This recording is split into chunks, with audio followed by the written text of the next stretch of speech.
सबसे पहला सवाल भारत के लिए अच्छा नहीं है। आजकल कुछ ऐसा हो रहा है कि मैं पहले सवाल में ही कुछ अच्छी चीज नहीं लेके आता कि भारत के लिए अच्छा नहीं है, लेकिन फिर भी लेके आता हूं।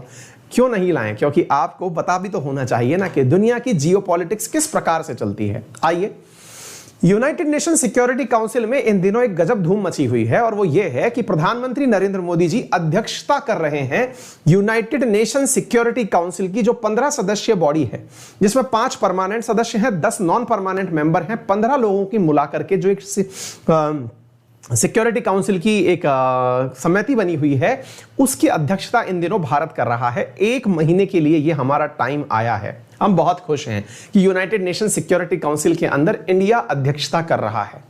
इसी दौरान यूएस में किसी एक स्पोक पर्सन से, जो यूनाइटेड नेशंस के स्टेट डिपार्टमेंट के स्पोक पर्सन थे, उनसे किसी रिपोर्टर ने यह पूछ लिया कि सर, इंडिया अध्यक्षता कर रहा है आपके यूनाइटेड नेशन सिक्योरिटी काउंसिल की, सुरक्षा परिषद की, क्या लगता है आप इंडिया को परमानेंट मेंबर बनाने वाले हैं या फिर क्या आप इंडिया को वीटो पावर दिलाने के पक्ष में हैं? और उन्होंने जो बयान दिया वो पूरी तरह से भारत के खिलाफ था। भारत के खिलाफ तो इस प्रकार से था कि उन्होंने कहा कि हां, हम यूनाइटेड नेशन सिक्योरिटी काउंसिल के एक्सपेंशन के तो पक्ष में हैं, लेकिन वीटो देने के पक्ष में नहीं है। यानी कि अमेरिका ने यह राग जाहिर कर दिया कि वो इंडिया को वीटो पावर नहीं देना चाहता। आज के सेशन में आप ये सीखेंगे कि आफ्टर ऑल ये वीटो पावर होती क्या है, यूनाइटेड नेशन सिक्योरिटी काउंसिल क्यों जरूरी है, और यूनाइटेड नेशन सिक्योरिटी काउंसिल में इंडिया दावेदारी क्यों करता है एक स्थायी सदस्य की। आइए, तमाम बातें आज के सेशन में की जाएंगी। एक एक करके सारी बातों को समझना शुरू करते हैं। साथियों, जैसा कि आप सभी को मालूम है कि इंडिया के लिए हाल ही के अंदर स्थायी सीट को लेकर के बातचीत चल रही थी। इसमें से किस स्पष्ट विचार दिखा रहा है, तो मैं आपको आज के सेशन में ये सवाल को तो ना पढ़ें, आप केवल ये समझें कि हाल ही में अमेरिकी राष्ट्रपति जो बाइडेन के डिपार्टमेंट के द्वारा जो बयान दिया गया, उसे आप यहां से पढ़ सकते हैं। लिखा है कि बाइडेन के एडमिनिस्ट्रेशन ने non committal on support for permanent UNSC seat for India. इन्होंने कहा है कि हम इंडिया के जो परमानेंट सीट है, जिसकी वजह से हम इंडिया को दे सकते हैं वीटो पावर, हम उसके समर्थन में नहीं हैं। पहले ही सवाल में आपको अमेरिका के खिलाफ गुस्सा भटक गया होगा कि यार ये क्या चल रहा है, हम तो इतने दिन से तैयारी कर रहे हैं और अब तक इससे पहले वाले जितने भी राष्ट्रपति रहे थे, कौन कौन रहा था? ओबामा रहे थे, डोनाल्ड ट्रंप रहे थे। इन्होंने तो बहुत प्रॉपर तरीके से दुनिया में कहा था कि हम इंडिया को वीटो पावर देने के पक्ष में हैं। तो ये चक्कर क्या हुआ? इंडिया को वीटो और ना ही परमानेंट सीट ये ना देने की वजह क्या बनी?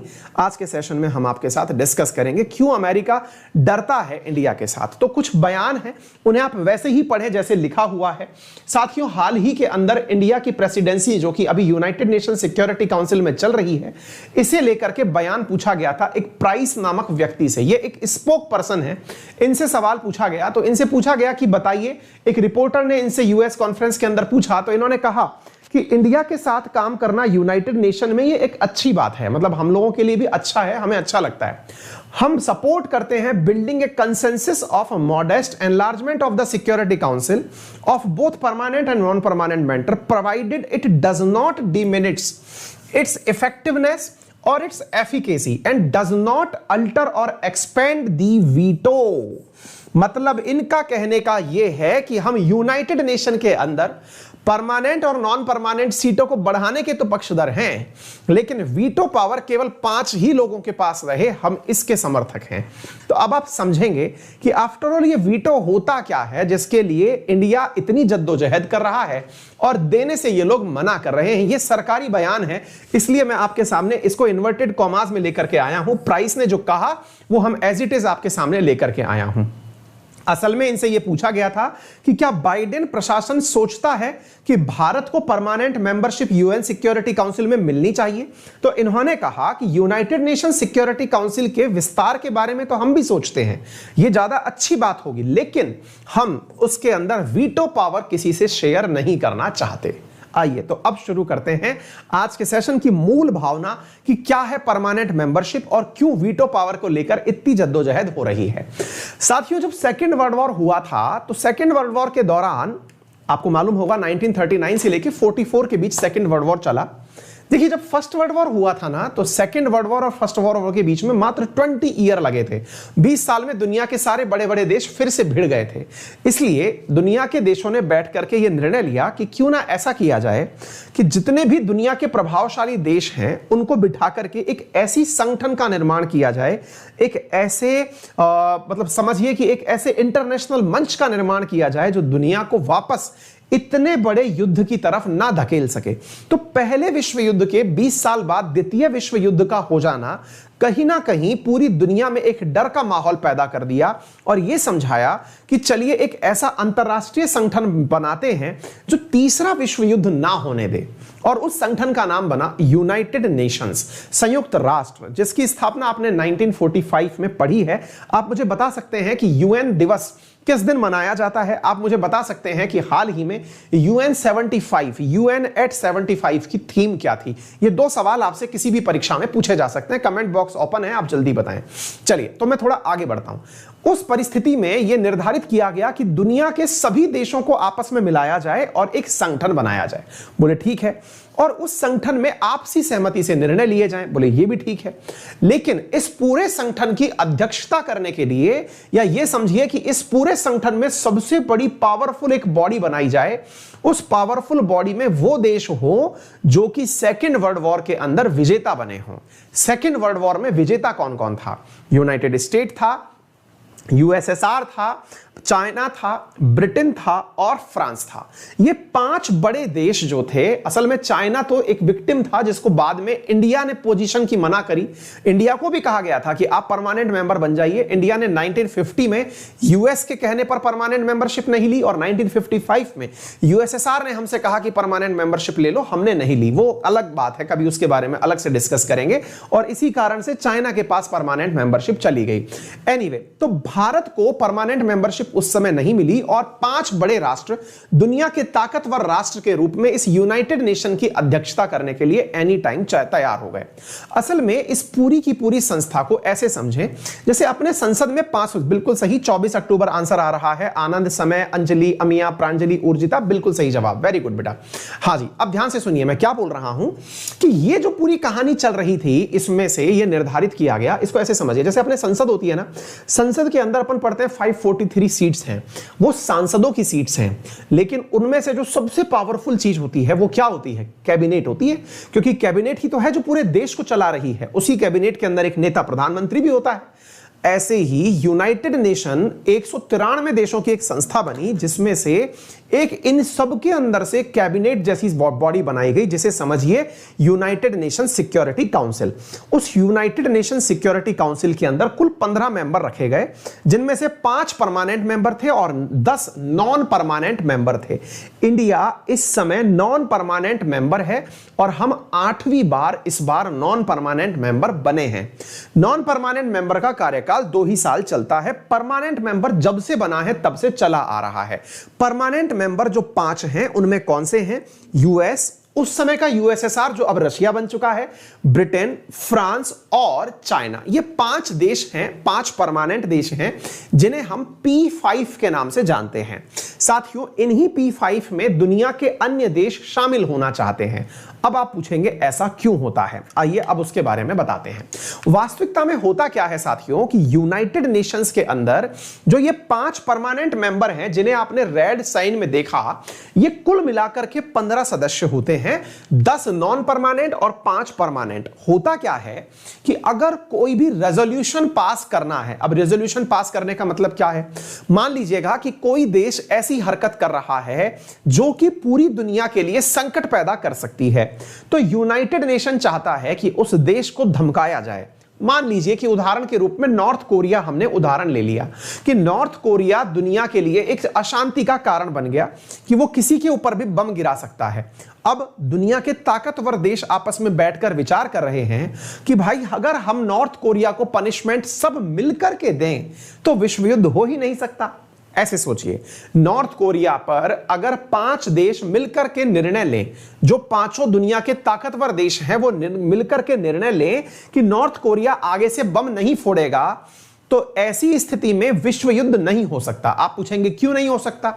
अब इसका कारण ऐसे समझिए, मान लीजिए नॉर्थ कोरिया बम फोड़ने की बात कर रहा है और अमेरिका ने कहा कि मैं तुम्हें बम नहीं फोड़ने दूंगा।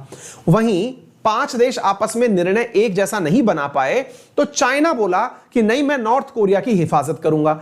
ऐसी स्थिति में होगा क्या कि 2 ताकत आमने सामने आ जाएंगी और दोनों भिड़ जाएंगी, यानी एक अमेरिका जो है वो उसके अपोजिशन में और चाइना उसके समर्थन में, और आपस में कन्फ्लिक्ट्स हो जाएंगे। ऐसी स्थिति से बचने के लिए यूनाइटेड नेशंस के अंदर एक प्रावधान रखा गया। क्या प्रावधान रखा गया कि अगर किसी भी मुद्दे पर संयुक्त राष्ट्र संघ कोई निर्णय लेगा तो वो आपसी सहमति से लेगा। आपसी सहमति में सबकी सब, ये 15 लोगों की सहमति जरूरी है या कितनों की सहमति जरूरी है, ये मैं आपको बताता हूं। तो साथियों, इनमें से 15 लोगों में से 9 सदस्यों की सहमति जरूर मानी गई। क्या कहा गया कि अगर कोई भी निर्णय लेना है तो 15 में से 9 सदस्यों की सहमति आवश्यक होगी।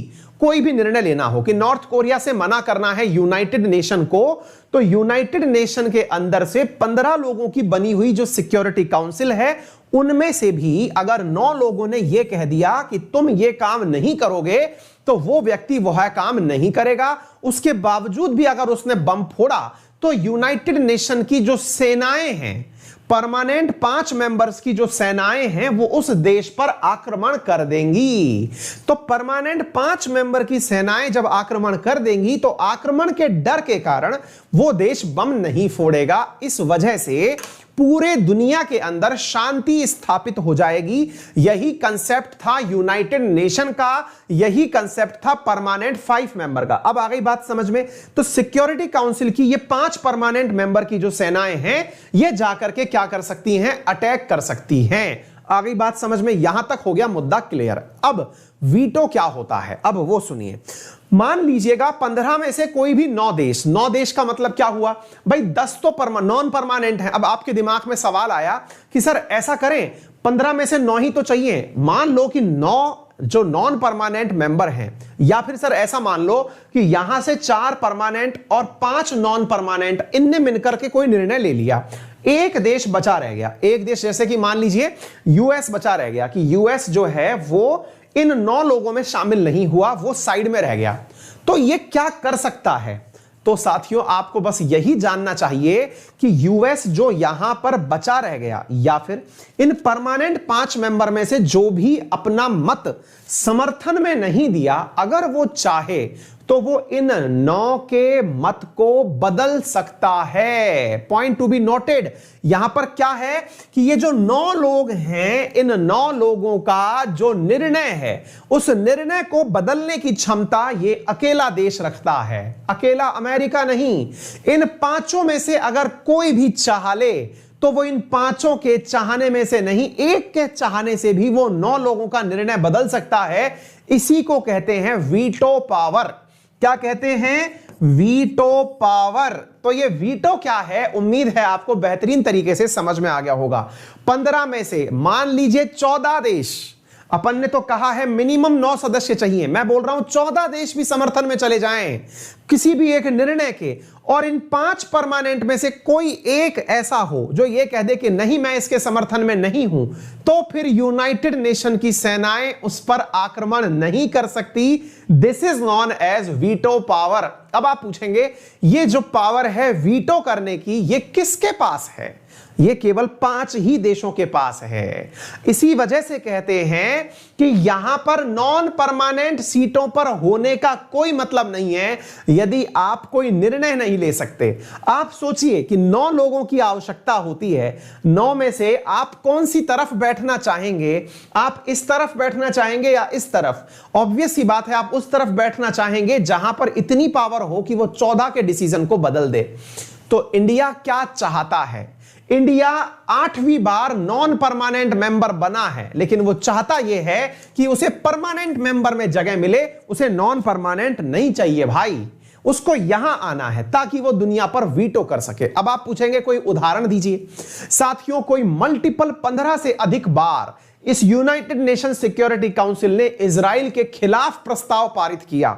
कितनी बार? 15 से अधिक बार इस यूनाइटेड नेशन सिक्योरिटी काउंसिल ने किसके खिलाफ पारित किया?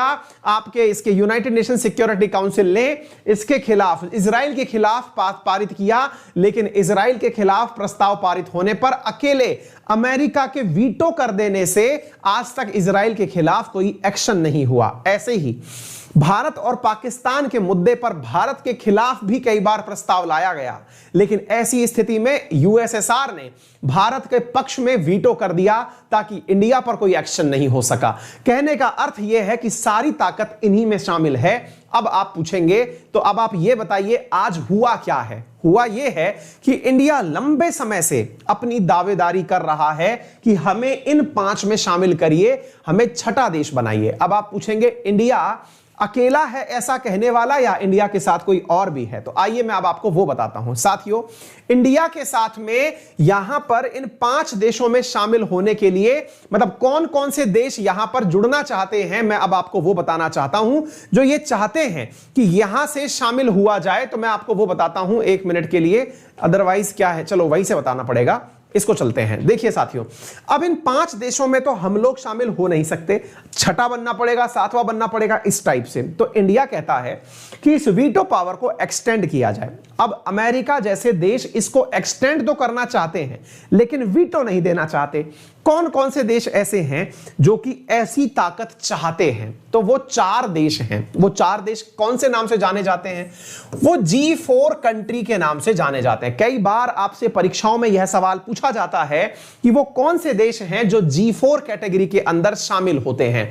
तो मेरे प्यारे साथियों, यहां पर G4 कंट्री जो ये वाली परमानेंट सीट चाहते हैं, उसके अंदर एक देश है जापान, एक देश है Germany, Japan, Germany, India and Brazil. यह प्रश्न बहुत बार पूछा गया है, इस प्रश्न को तैयार कर लीजिएगा कि G4 मेंबर कौन कौन से देश हैं। तो साथियों, जर्मनी, जापान, इंडिया और ब्राजील, ये 4 देश आपस में मिलकर के चाहते हैं कि इन्हें भी परमानेंट मेंबरशिप के अंदर वीटो पावर जितनी ताकत दिलवाई जाए। अब आप पूछेंगे तो सर जब हम 4 चाहते हैं तो हम तो बड़े पावरफुल प्रकार के देश हैं, जापान है, जर्मनी है, तो ये तो पावरफुल देश है, इनको जगह मिलनी चाहिए। वास्तविकता यह है साथियों कि ये देश चाहते तो हैं लेकिन इनके विरोध में भी बहुत सारे लोग हैं जो इनका विरोध करते हैं। कौन से देश हैं जो इनका विरोध करते हैं, अब आपको वो भी जान लेना चाहिए। साथियों, 4 देश तो चाहते हैं, जिसका नाम है 4 देशों का G4।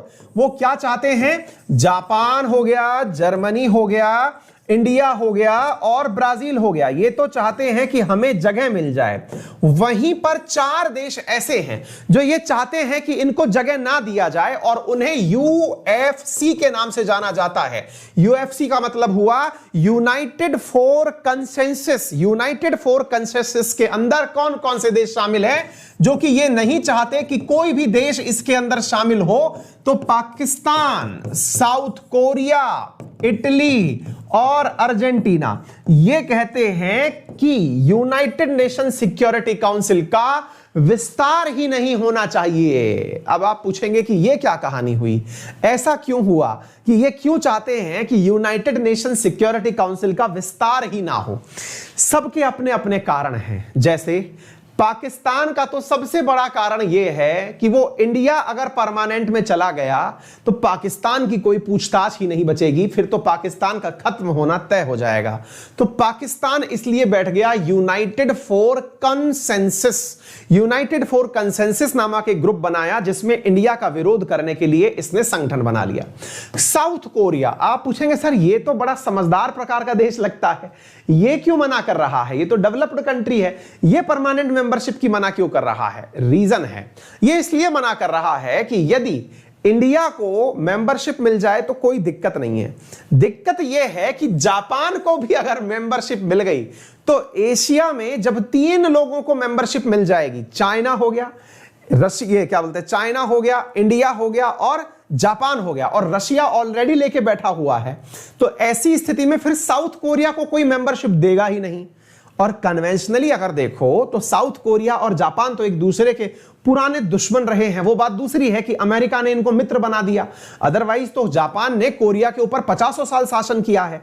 तो ऐसी स्थिति में कोरिया इस कारण से विरोध करता है कि भाई हम जापान के साथ में नहीं जा सकते। तो ये कोरिया की कहानी हो गई। अब आप पूछेंगे सर इटली को क्या दिक्कत है? इटली को क्या दिक्कत है? तो सुनिए साथियों, असल में यूनाइटेड नेशन सिक्योरिटी काउंसिल में परमानेंट 5 सीटें उन्हें मिली थी जो सेकेंड वर्ल्ड वॉर जीते थे, जैसे यूके हुआ, फ्रांस हुआ, यूएसए हुआ, यूएसएसआर हुआ, और चाइना को सिंपैथी दी गई थी क्योंकि एशिया में से किसी को लेना था। अच्छा, लेकिन साथियों जो अपोजिशन में सेकेंड वर्ल्ड वॉर लड़े थे उनमें नाम किस किस का था? अगर आपको याद हो कि विजित राष्ट्रों का तो पता है, लेकिन हारे हुए देश कौन थे सेकेंड वर्ल्ड वॉर में? तो जापान था, जर्मनी था और इटली था। इटली वो था जो दोगले नेचर का था, पहले तो लड़ा था जापान और जर्मनी के साथ मिलके, बाद में इनके खिलाफ लड़ा था। तो जर्मनी की इज्जत नहीं है, मतलब इंटरनेशनल कम्युनिटी में अगर आप देखें तो इटली को कतई इज्जत नहीं दी जाती। यह माना जाता है कि यह पलटू प्रवृत्ति का है। सेकेंड वर्ल्ड वॉर में पहले तो जापान जर्मनी के साथ मिलकर के अमेरिका, फ्रांस और यूके के खिलाफ लड़ा, लेकिन बाद में मौका आने पर पलट गया और जो जीतता हुआ कंट्री था उसके साथ मिलकर लड़ने लग गया। तो यह पलटू है। तो ऐसी स्थिति में इटली की इज्जत वैसे ही नहीं है। तो इटली जानता है कि अपने एक कहावत है ना, आप पता नहीं इसको जानते हैं अथवा नहीं जानते, एक बहुत शानदार कहावत है हमारे राजस्थान में, अगर कोई व्यक्ति खाए नहीं तो ढुलाई दे। ढुलाई दे का मतलब होता है खाया नहीं तो ढुलाया सही। अगर आप खा नहीं पाए तो कोई बात नहीं, लेकिन फैला दो ताकि कोई और ना खा पाए। तो ये वो देश हैं, इनको पता है, जैसे पाकिस्तान को पता है कि ये खुद कुछ नहीं कर सकता, तो ऐसी स्थिति में ये इंडिया को भी क्यों जाने दे? इसको कहते हैं टंगड़ी लगाना। ऐसे साउथ कोरिया पता है कि ये इसका नंबर नहीं आ पाएगा। अगर एशिया में चाइना का आ गया, इंडिया का आ गया, जापान का आ गया, तो इसका नहीं आ पाएगा। तो खाया नहीं तो ढुलाया सही, चलो लुढ़का दो, कोई बात नहीं। इटली, इसको पता है कि हम पलटू हैं तो हमारी कोई इज्जत नहीं है। ऐसी स्थिति में इसको भी कटा दिए, बोले मैं नहीं जाने दूंगा किसी को आगे। ये आगे निकल गए। कहते हैं ना कि दोस्त फेल हो जाए तो दुख होता है, लेकिन दोस्त टॉप कर जाए तो ब्लंडर दुख होता है। तो इनके साथ वही वाली चीज है कि यार हम तो कभी तुम्हारे दोस्त थे, अभी तो हाल फिलहाल ही तो तुम आगे निकल रहे हो, तो ऐसी स्थिति में हमें दुख होगा। फिर आप पूछेंगे सर अर्जेंटीना की क्या कहानी है? हेलो, पड़ोसी को देख के पड़ोसी इस दुनिया में कभी खुश हुआ है जो यहां होगा? ये दोनों मित्र पड़ोसी राष्ट्र बैठे हुए हैं। अगर ब्राजील आगे जाएगा तो अर्जेंटीना कैसे जाने देगा? ऐसा नहीं है कि इंडिया में ही पड़ोसी मतलब विभिन्न प्रकार के पाए जाते, दुनिया के सारे पड़ोसी एक जैसे होते हैं। पड़ोसी के घर में बड़ी आकार नहीं आनी चाहिए। तो ये वाली जो स्थिति है कि ब्राजील और अर्जेंटीना में, अर्जेंटीना ब्राजील को कैसे जाने देगा? परमानेंट शत्रुता है। और यही वाली जो चीज है ये इन चारों के साथ में यूनाइटेड नेशन सिक्योरिटी काउंसिल का विस्तार नहीं होने देती। अब इसका विस्तार नहीं होने देती। अब इंडिया की बात सुनिए। इंडिया कहता है कि देखो अगर चारों को नहीं दे सकते तो मुझको दे दो। मतलब यह है, इंडिया कहता है कि इन 4 लोगों को आप मेंबरशिप नहीं दे सकते, कोई बात नहीं, मुझे दे दो, मैं मोस्ट एलिजिबल हूं। तो बोले भाई तुम मोस्ट एलिजिबल कैसे हो, जरा ये बताओ। बोले तो सुन लो मैं कैसे मोस्ट एलिजिबल हूं। इंडिया की दावेदारी सुन लो बेटा। सुना भले ही कहानी के रूप में रहा हूं, लेकिन पेपर में एज इट इज लिख के आना है आप लोगों को। इंडिया की दावेदारी के पक्ष में पॉइंट नंबर 1, इंडिया कहता है कि मैं दुनिया की लार्जेस्ट डेमोक्रेसी हूं। दुनिया की सबसे बड़ी लोकतांत्रिक सरकार अगर कहीं है तो वो इंडिया में है। और तो और हमारे योद्धा, हमारे लड़के मेहनत में लगे हुए हैं। जल्दी ही हम दुनिया की सबसे बड़ी जनसंख्या वाला देश भी होंगे, यानी कि लड़के इस समय मेहनत कर रहे हैं, तो लार्जेस्ट पॉपुलेशन भी हमारी होगी। तो भाई पहले तो 2 आधार हमारे ये हो ही गए। नंबर 3, दुनिया की सबसे फास्ट ग्रोइंग इकोनॉमी हूं, फास्टेस्ट ग्रोइंग इकोनॉमी, यानी कि दुनिया की सबसे तेजी से बढ़ती हुई अर्थव्यवस्था इंडिया है, दुनिया के टॉप 5 देशों में शामिल होती है। इसके अतिरिक्त इंडिया यूनाइटेड नेशन का वो सदस्य है जो फाउंडिंग मेंबर है। जब यूनाइटेड नेशंस बन रहे थे तो इंडिया उन परमानेंट मेंबर्स की पहले इसके पास खुद के पास 2 बार दावेदारी के मौके आए थे। इस कारण से कई बार नेहरू जी को लोग क्रिटिसाइज भी करते हैं कि इन्होंने अपना जो मतलब सीट था ये चाइना को पकड़ा दिया कि ये रखिए, लेकिन उसके पीछे की कभी स्टैटिस्टिक्स अलग से डिटेल में डील करेंगे, वो अलग विषय है। लेकिन बोले भाई मैं फाउंडिंग मेंबर हूं, मैंने 1945 में जब यूनाइटेड नेशन बना था मैं था उसमें शामिल, मुझे लो। नंबर 3, नंबर 5 है ये बेटा, सारे पॉइंट आपको लिख के आने आंसर के अंदर, है ना। इसके अतिरिक्त आपको एक पॉइंट ये लिख के आना है कि यूनाइटेड नेशन के अंदर जितनी परमानेंट मेंबर्स ने मिलकर के आज तक दुनिया में शांति स्थापित करने की पीस कीपिंग फोर्सेस भेजी हैं, उससे दुगनी बार इंडिया पीस कीपिंग फोर्सेस भेज चुका है। पीस कीपिंग फोर्सेस भेज चुका है कौन? इंडिया। शांति सैनिक जो है वो इंडिया दो गुना तक भेज चुका है दुनिया के अंदर। नंबर 6, इंडिया यूनाइटेड नेशन के सभी सिद्धांतों की सहमति रखता है। यूनाइटेड नेशन को ही वो मंच मानता है जहां से अंतरराष्ट्रीय मसलों का निर्णय किया जाए। यूनाइटेड नेशंस के बीच के संबंधों पर इंडिया विश्वास रखता है, इसी कारण से यूएन क्लॉज को इंडिया मानता है, यानी सी ऑफ लॉज मतलब लॉ ऑफ सी जो है वो उनको इंडिया मानता है। यानी इंडिया यूनाइटेड नेशन को बहुत कुछ मानता है और इंडिया 8 बार नॉन परमानेंट मेंबर बन चुका है, 8 बार अस्थायी सदस्य बन चुका है। इंडिया ने अंतरराष्ट्रीय मसलों के ऊपर न्यूक्लियर बॉम्ब होते हुए भी पहले खुद से बम ना चलाने की कसम खाई हुई है, यानी इंडिया न्यूक्लियर पावर कैपेबल है। नंबर नेक्स्ट, हम न्यूक्लियर पावर कैपेबल हैं। बेटा ये सारे पॉइंट बना लेना, आंसर में लिखने हैं ये। हमारे पास बॉम्ब है लेकिन आज तक हमने बॉम्ब चलाने की धमकी नहीं दी। नंबर नेक्स्ट, इंडिया के पास दुनिया की सेकंड लार्जेस्ट सेना है, यानी कि जो हमारे पास आर्मी है वो दुनिया की सेकंड लार्जेस्ट आर्मी है।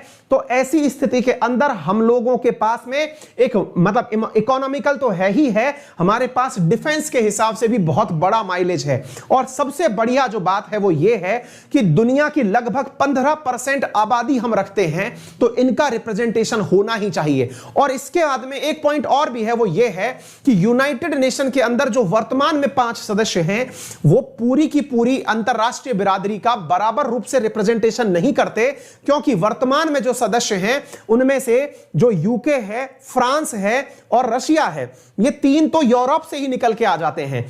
ऐसी स्थिति में ना तो अफ्रीका के पास में रिप्रेजेंटेशन है, ना ही प्रॉपर रूप से साउथ अमेरिका के पास रिप्रेजेंटेशन है, ना ऑस्ट्रेलिया के पास रिप्रेजेंटेशन है, और एशिया जो दुनिया की सबसे ज्यादा जनसंख्या रखता है इसके पास तो बहुत ही नॉमिनल सा रिप्रेजेंटेशन है। इसलिए भारत हमेशा पक्षधर रहा है कि यूनाइटेड नेशन सिक्योरिटी काउंसिल के अंदर वृद्धि की जाए और इंडिया को वहां परमानेंट मेंबरशिप दी जाए। तो उम्मीद है आप प्रॉपर तरीके से इस पूरे आंसर को समझ गए हैं, इसे बेहतरीन तरीके से लिखकर आ सकते हैं। अब आप पूछेंगे कि यूएस ऐसा क्यों नहीं चाहता?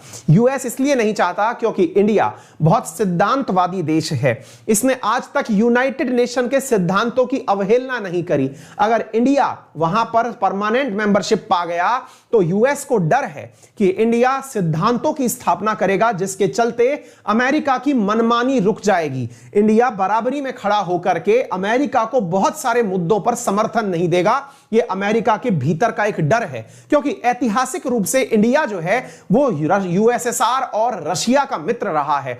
ऐसी स्थिति में वो उन देशों के साथ मिलकर के पक्ष लेगा और अमेरिका का अपोजिशन करेगा। इसलिए अमेरिका लंबे समय से इंडिया को परमानेंट मेंबरशिप सीट देने का विरोधी रहा, लेकिन ओबामा और डोनाल्ड ट्रंप के शासनकाल में इन्होंने अपना स्टैंड बदला था, लेकिन बाइडेन फिर से पुराना राग अलापने लग गए हैं जो कि उनसे एक्सपेक्टेड था। तो ऐसा नहीं है कि इनकी वजह से सारी चीजें बिगड़ेंगी, लेकिन यह भी तय है कि यह बहुत प्रभावशाली चीज है। तो उम्मीद है आप सभी साथियों को बेहतरीन तरीके से यह सवाल समझ में आ गया। अगर आ गया हो तो एक बार यार वीडियो को लाइक कर दो, सेशन को शेयर कर दो, क्योंकि आप लोगों के लिए यह सारी जानकारी यूपीएससी पॉइंट ऑफ व्यू से बहुत ज्यादा इंपॉर्टेंट है। केवल यूपीएससी नहीं साथियों, जितने भी एग्जाम आप दें, स्टेट पीसीएस या एसएससी जो भी दें, उन सब में यह जानकारी बहुत ज्यादा महत्वपूर्ण है। मैंने ये सारी बातें आपको सिखा दी हैं। ठीक है बेटा, चलिए अब आपको ले चलते हैं एक अगले प्रश्न की तरफ। ये जो भी बातें बोली, ये फ्री स्पेशल क्लासेस पढ़ना चाहते हैं तो फ्री स्पेशल क्लासेस के लिए आप सभी का वेलकम रहेगा। आज सुबह 10 बजे जो लास्ट वीक में आरएनए पढ़ाया गया था उसके प्रश्न आपसे पूछे जाएंगे। पूरी तरह से रिवाइज करके पहुंचिएगा। पूरा ये वीक करंट अफेयर वीक होने वाला है। वेडनेसडे से एसएससी सेगमेंट के अंदर मॉडर्न हिस्ट्री शुरू होने वाली है, उसमें जरूर पार्टिसिपेट करिएगा। जितना ज्यादा हो सके जल्दी से सभी लोग एनरोल कर लीजिए, क्योंकि बहुत जबरदस्त तरीके से आपका कोर्स होने वाला है। अनअकैडमी पर सब्सक्रिप्शन पाने के लिए गूगल प्ले स्टोर से अनअकैडमी लर्निंग ऐप को मोबाइल में इंस्टॉल करिए और वहां से बहुत ही जबरदस्त प्रकार के सब्सक्रिप्शंस को ले लीजिए। यूपीएससी की अगर मैं बात करूं तो यूपीएससी में जीएस प्लस आइकॉनिक का सब्सक्रिप्शन दिया जा रहा है मात्र 57,500 रुपीस में। अंकित 10 लगाने पर एडिशनल 10% डिस्काउंट, जिसमें आप लोगों को मिलता है अनअकैडमी की तरफ से ऑप्शनल का कोर्स, जीएस का course, test series, printed books, तमाम चीजें आपको इस सब्सक्रिप्शन के अंदर प्राप्त हो जाती हैं। अभी से आप इसे सब्सक्राइब करें। रोजाना होने वाले, वीकेंड पर होने वाले कॉम्बैट में तो आपने पार्टिसिपेट किया ही होगा, स्पेशल क्लासेस में भी आप पार्टिसिपेट करें। इस कंटेंट की पूरी जो पीडीएफ है वो आपको मेरे टेलीग्राम चैनल अंकित अवस्थी सर पर उपलब्ध हो जाएगी। अपना ख्याल रखें, याद रखें कि मेरा रेफरल कोड है अंकित 10, जिसका उपयोग करके आप 10% डिस्काउंट प्राप्त कर सकते हैं। ठीक है, चलिए साथियों तो बढ़ते हैं। इसी के साथ में आपके सामने मैंने बता ही दिया, ये सारी जानकारियां हो गई हैं। रेफरल कोड अंकित 10 याद करके आप उपस्थित हो जाएं। आपका ख्याल रखें, बड़ों का सम्मान करें, छोटों को प्यार दें, अपना व्यक्तित्व इस प्रकार से विकसित करें कि महिलाएं आपके साथ सुरक्षित महसूस करें। मिलते हैं 10 बजे वाली स्पेशल क्लास में। Thank you.